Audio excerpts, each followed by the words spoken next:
ठाणे जिल्ह्यात सुरू असलेला मुसळधार पाऊस आणि हवामान विभागाने दिलेल्या अतिवृष्टीच्या इशाऱ्यामुळे ठाणे पोलीस भरतीसाठी 26 आणि 27 जुलै रोजी होणारी मैदानी चाचणी पुढे ढकलत 1 आणि 2 ऑगस्ट रोजी घेण्याचा निर्णय ठाणे पोलिसांनी घेतलाय।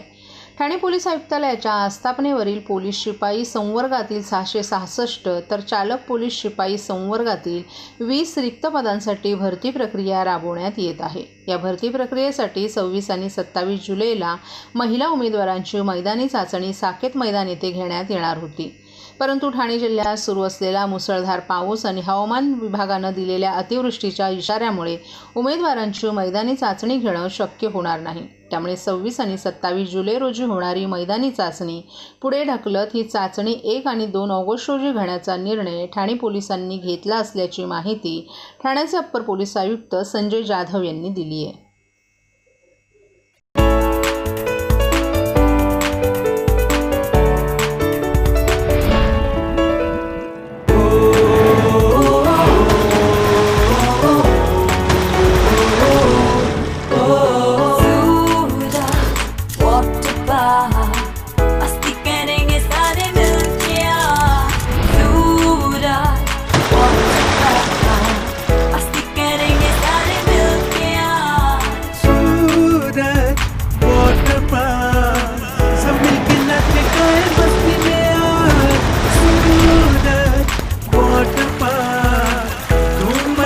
सब मिलके आज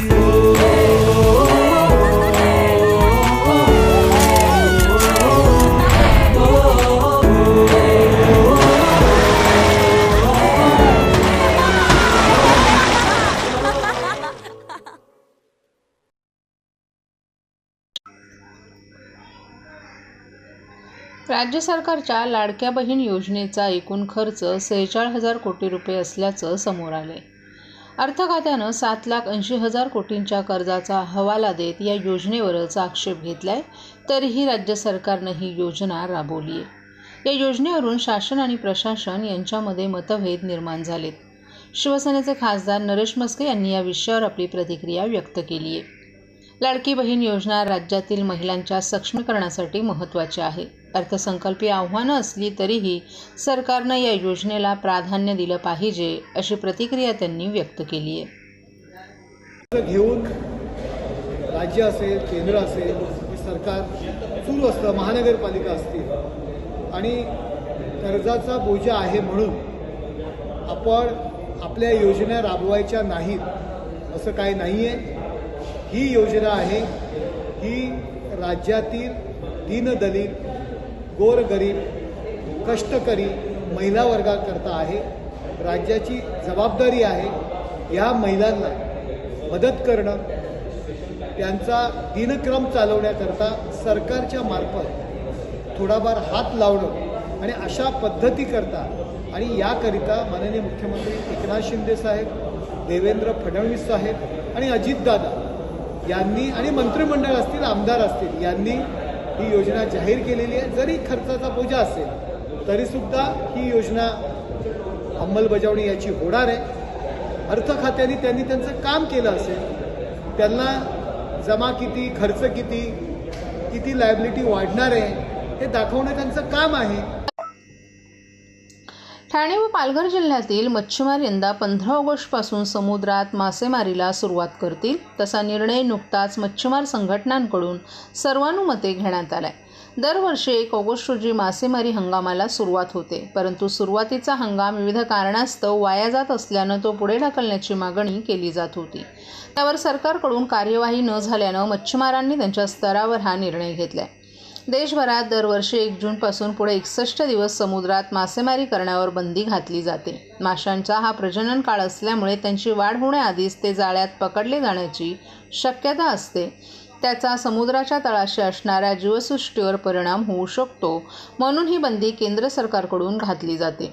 त्यानंतर 1 ऑगस्टपासून नवीन मासेमारी हंगाम सुरू होतो। मात्र हंगामाच्या सुरुवातीचे अनेक दिवस मच्छीमारांना समुद्रात मासेमारीसाठी जाता येत नाही। त्यामागे गेल्या काही वर्षांपासून ऑगस्टमध्ये येणाऱ्या वादळामुळे समुद्र खवळलेला असणं, झारखंड, मध्य प्रदेश आणि इतर राज्यातील मूळ गावी परतलेले खलाशी पुन्हा न परतणं आदी कारणं आहेत।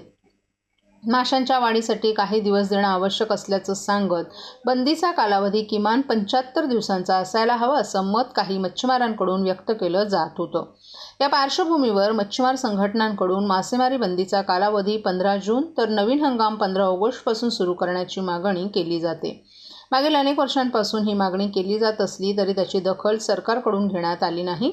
त्यामुळे ठाणे आणि पालघर जिल्ह्यातील संघटनांनी स्वतः पुढाकार घेत यंदा 15 ऑगस्टपासून मासेमारी सुरू करण्याचा निर्णय घेतलाय. हवामान विभागानं ठाणे, मुंबई, रायगड आणि पालघर या भागांमध्ये पावसाची जोरदार शक्यता वर्तवली होती. हप्ताभर सुरू असलेल्या पावसानं मात्र आज विश्रांती घेतली. कडक उन्हामुळे लोकांना उष्णतेची जाणीव होत आहे. हप्ताभर झालेल्या सततच्या पावसामुळे वाहतूकही पूर्णपणे ठप्प झाली होती. मात्र आज पावसानं विश्रांती घेतल्यामुळे वाहतूक नियोजित वेळेनुसार सुरू झाली आहे. जिल्हा प्रशासन आणि ठाणे महानगरपालिकेनं आज शहरातील 1ली ते 12वीच्या शाळा आणि महाविद्यालयांना देखील सुट्टी जाहीर केली आहे. गेल्या काही तासांपासून मुसळधार पाऊस सुरू होता.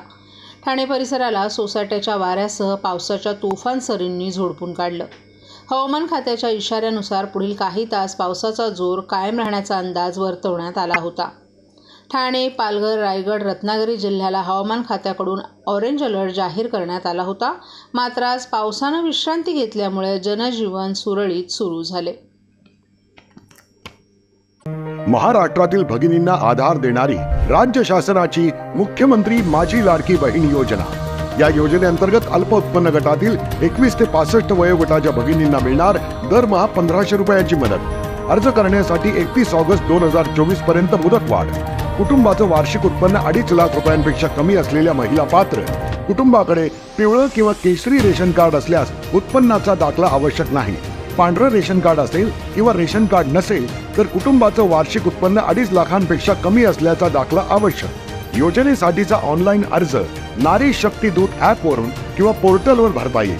ज्या भगिनींना ऑनलाईन अर्ज भरता येत नसेल त्यांच्यासाठी अंगणवाडी, ग्रामपंचायत, वॉर्ड ऑफिस, सेतू सुविधा केंद्रामध्ये किंवा आशाताई बचत गटाच्या CRP यांची मदत उपलब्ध. आता आपल्याला अभिमानानं म्हणता येईल, सुखी आणि सुरक्षित आहे माझी लाडकी बहीण.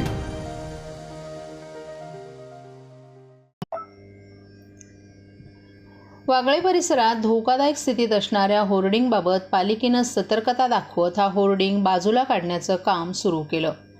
ठाण्यातील वागळे एस्टेट परिसरात असलेलं एक भलं मोठं होर्डिंग धोकादायक बनलं होतं. हे होर्डिंग पडून मोठी दुर्घटना होण्याची शक्यता होती. मात्र हे होर्डिंग वेळेत हटवण्यात आल्यानं मोठी दुर्घटना टळली आहे. JCBच्या मदतीने हे होर्डिंग हटवण्यात आले. यामुळे काही काळ वागळे एस्टेट परिसरात वाहतूक थांबवण्यात आली होती. सतत पडणारा पाऊस आणि वाऱ्यामुळे वागळे एस्टेट परिसरात असलेलं एक भलं मोठं होर्डिंग धोकादायक झालं होतं. हे होर्डिंग कोसळून मोठी दुर्घटना होण्याची शक्यता होती. लोखंडी होर्डिंग धोकादायक झाल्याची माहिती मिळताच महापालिका प्रशासनाकडून तातडीनं कारवाई करण्यात आली. महापालिका कर्मचाऱ्यांनी घटनास्थळी धाव घेऊन JCBच्या मदतीनं हे धोकादायक झालेलं होर्डिंग हटवले. यामुळे या परिसरातील वाहतूक काही काळ थांबवण्यात आली होती. काही दिवसांपूर्वी घाटकोपरमध्ये होर्डिंग कोसळून मोठी दुर्घटना घडली होती. या घटनेत अनेकांनी आपला जीव गमावला होता तर अनेक जण जखमीही झाले होते. हे भलं मोठं होर्डिंग एका पेट्रोल पंपावर कोसळलं होतं. पेट्रोल पंपावर पेट्रोल भरण्यासाठी गर्दी असल्यानं मोठी जीवितहानी झाली होती. काही काळाच्या आतच हे होर्डिंग पेट्रोल पंपावर कोसळलं होतं. त्यामुळे अनेक जण त्याखाली दबले गेले. या अपघातानंतर मुंबईतील धोकादायक होर्डिंगचाही प्रश्न ऐरणीवर आला होता.